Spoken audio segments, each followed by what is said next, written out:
Hi అండి, అందరికీ ఎలా ఉన్నారు? బాగున్నారా అండి? నేనైతే ఉల్లావకాయ ఎలా పట్టుకోవాలి ఈరోజు మీకు రెసిపీ చూపిస్తున్నాను.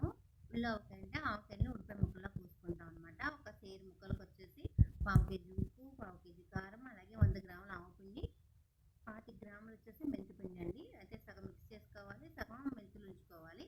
ఇవన్నీ బాగా కలిపేసుకుని తర్వాత ఈ ముక్కలు కోసుకొని మిక్స్ చేసుకోవాలి.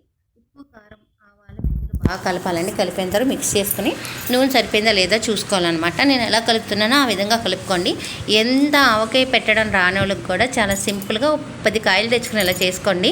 నేను పట్టింది ఎగ్జాక్ట్ 10 కాయలే అనమాట.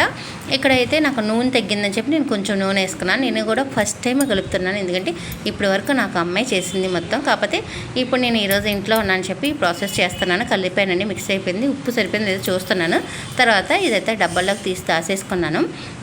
అయితే 10 కాయలకి వచ్చి నాకు కేజీన్నర పచ్చడి వచ్చింది. ఇది ఇడ్లీలోకి అట్లలోకి సూపర్ ఉంటుందండి.